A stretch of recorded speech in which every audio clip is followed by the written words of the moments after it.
అందరికీ నమస్కారం అండి. నా పేరు అఖిల్ దుద్దిమారి. నిన్న మధ్యాహ్నం నుంచి ఒక వీడియో సర్క్యులేట్ అవుతుంది కొండాపూర్ జోన్లో.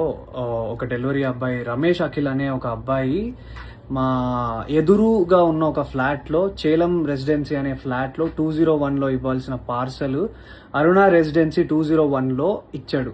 అక్కడ డెలివరీ అడ్రస్ మీద వెరీ వెరీ క్లియర్గా రాసింది ఏంటంటే ఆపోజిట్ టు అరుణ రెసిడెన్సీ 201. నేను కావాలంటే మీకు ఆ లింక్ ఆ ఫోటో కూడా నేను మీకు పెడతాను. సో అది క్లియర్గా ఉంది. సో మా ఇంట్లో మధ్యాహ్నం పూట ఏంటంటే ఇంట్లో నలుగురిలో ఎవరో ఒకరు ఆర్డర్ చేశారని చెప్పి మా నాన్న ఆ అబ్బాయి వచ్చి డోర్ కొట్టగానే 201 అరుణ రెసిడెన్సీ అనగానే మా నాన్న తీసుకున్నారు.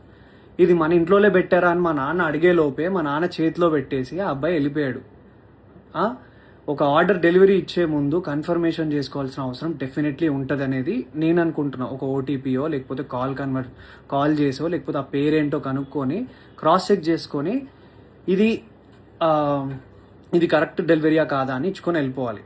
ఓకే, అబ్బాయి ఫస్ట్ ఒక తప్పు చేశాడు. ఓకే, రాంగ్ అడ్రస్ ఇచ్చేసి వెళ్ళిపోయాడు. మా ఇంట్లో తెలియకుండా మా అమ్మ తెలియకుండా ఆ కవర్ తీసి ఓపెన్ చేసి ఇంట్లో ఎవరు ఆర్డర్ చేసింది ఇది అసలు అని చెప్పి మా అమ్మ ఓపెన్ చేసింది, చూసింది. సరే ఇంట్లో ఎవరు ఆర్డర్ చేయలేదంటే అక్కడే పక్కన పెట్టేశాం.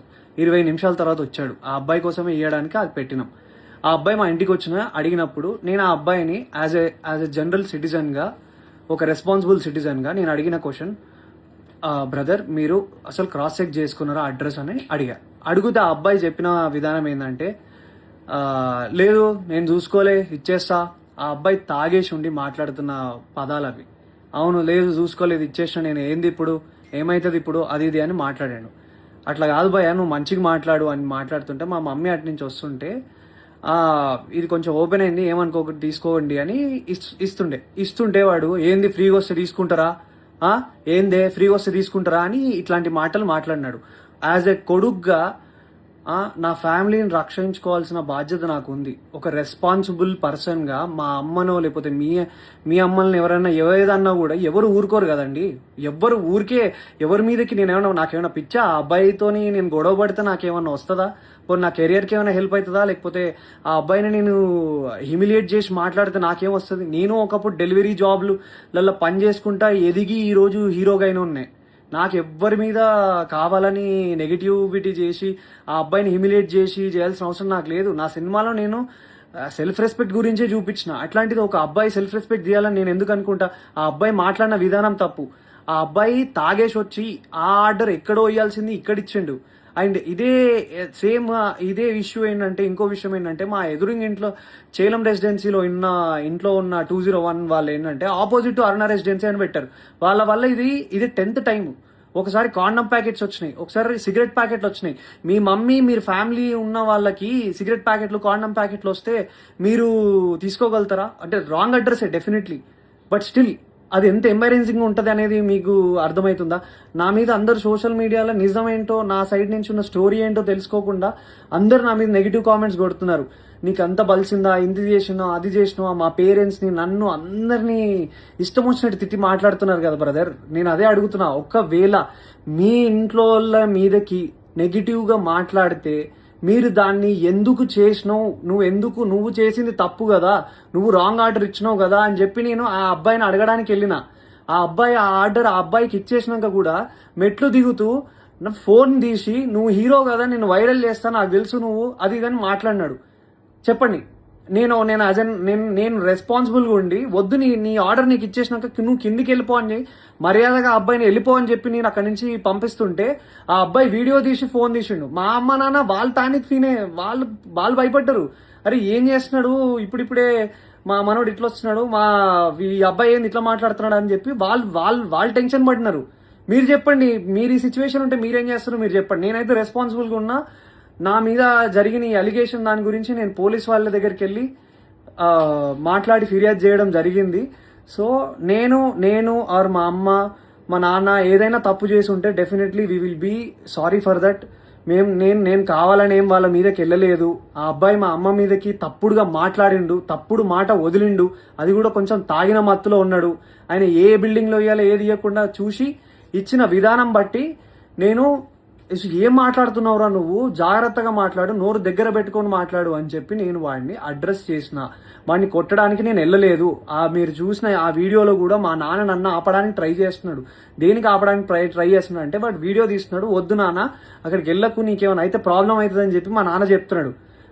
నేనేమో మా అమ్మా నాన్న, ఇప్పుడు మనం ఎంత కష్టపడ్డా కానీ ఏమి ఇస్తాం, మన అమ్మా నాన్నకు రెస్పెక్ట్ ఇస్తాం. అట్లాంటిది ఏ సంబంధం లేని అసలు మా ఆర్డర్ కాని దానికి మా ఇంట్లోకి వచ్చి మళ్ళీ బై మిస్టేక్గా 20 నిమిషాల తర్వాత మళ్ళీ వచ్చి దానికి నేను ఆ అబ్బాయి వచ్చి ఇష్టం వచ్చినట్టు ఏందే ఫ్రీ వస్తే తీసుకుంటావా అని మీ ఇంట్లో ఉన్న వాళ్ళని ఎవరినన్నా అంటే మీరు ఊరుకోగలుగుతారా బ్రదర్? మీరు చెప్పండి. నాకు నన్ను ఇన్ని మాట్లాడుతున్నారు కదా, I'm able to take it. నాకు ఓకే, నాకేం ప్రాబ్లం లేదు. తప్పు నాదైతే నేను తలొంచుకొని అబ్బాయికి సారీ చెప్పడానికి నాకు ఏ ప్రాబ్లం లేదు. కానీ ఒక డెలివరీ బాయ్ ఆ అబ్బాయి ఇన్స్టాగ్రామ్ ఓపెన్ చేసి చూడండి, హుక్కా బాటిళ్లతోని ఒక బైక్కి సంబంధించిన నెంబర్ ప్లేట్ లేకుండా, కార్కి సంబంధించిన నెంబర్ ప్లేట్లు లేకుండా ఉన్నారు. అలాంటివి ఫోటోలన్నీ పెట్టుకొని, హుక్కా ఫోటోలు పెట్టుకొని ఇవన్నీ చేస్తున్న అబ్బాయి, ఒక డెలివరీ అబ్బాయి చాలా ఇన్నోసెంట్ అని మాట్లాడుతున్నారు కదా. ఆ అబ్బాయి తాగొచ్చిండో ఏం చేసి వచ్చిండో ఎవరికి తెలుస్తుంది? ఎవరు దాన్ని తీసుకురాగలుగుతారో చెప్పండి. నేను రెడీ ఉన్నా. మీరు ఏదంటే అది చేయడానికి నేను రెడీగా ఉన్నా అందరికీ. And once again I request all the media and every one people, నేను ఒక మధ్య తరగతి మిడిల్ క్లాస్ కుటుంబంలో నుంచి వచ్చిన అబ్బాయినే. నేను డెలివరీలు చేసుకొని బతికే వచ్చిన. అట్లాంటి మా అమ్మ మా నాన్న డెలివరీ అబ్బాయిలు వస్తే మజ్జిగిచ్చి పండ్లిచ్చి పంపించిన రోజులు కూడా ఉన్నాయి. మా అమ్మను ఒక మాట అన్నారు, అది తప్పు, అబ్సల్యూట్లీ తప్పు. అది అలా అనడం ఏది కూడా కరెక్ట్ కాదు. అండ్ ఒక సైడ్ డెలివరీ అబ్బాయి నా మీద ఊసింది, నా మీద అన్ని అలిగేషన్స్ చేస్తున్నారు కదా. సీసీటీవీ ఫుటేజ్ ఉంటుంది కదండి, ఆ సీసీటీవీ ఫుటేజ్ తీసుకోండి.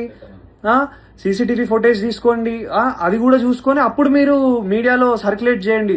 అఖిల్ నిజంగా బలుపెక్కి కొట్టుకుంటున్నాడా అని అప్పుడు వేయండి సార్ మీరు స్టేట్మెంట్లు.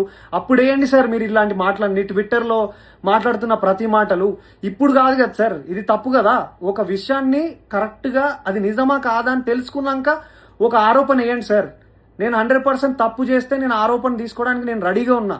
కానీ నేను తప్పు చేయకపోతే నా ఇన్స్టాగ్రామ్లో అండ్ నన్ను డిఫేమ్ చేయడానికి ట్రై చేస్తున్న అందరికీ ఏం ఆన్సర్ చేస్తారు సార్?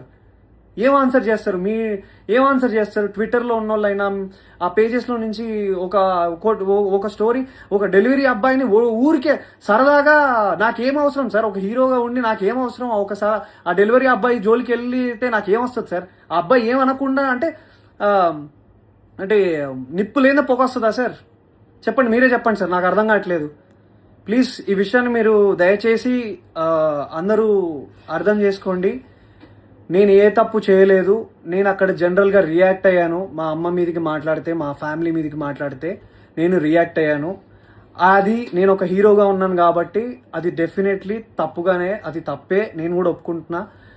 అలా అంత అగ్రెసివ్గా రియాక్ట్ అవ్వాల్సిన అవసరం లేదేమో. కామ్గా ఉండి వెళ్ళి స్టేషన్లోకి వెళ్ళి చెప్పాల్సిందేమో. కానీ ఆ అబ్బాయి తాగిన మత్తులు ఇంకేదైనా చేస్తే ఎవరు సార్ రెస్పాన్సిబిలిటీ? సో నేను తీసుకోవాల్సి వచ్చింది. అండ్ ఆ అబ్బాయి క్లియర్గా బ్లాక్మెయిల్ చేస్తున్నాడు. నా వీడియో తీస్తా అని చెప్పి ఆ వీడియో పెట్టాడు. అండ్ ఇది నేను చెప్పాలనుకుంది ఇది సార్. ఇంకా మీ ఇష్టం. Thank you. జై హింద్.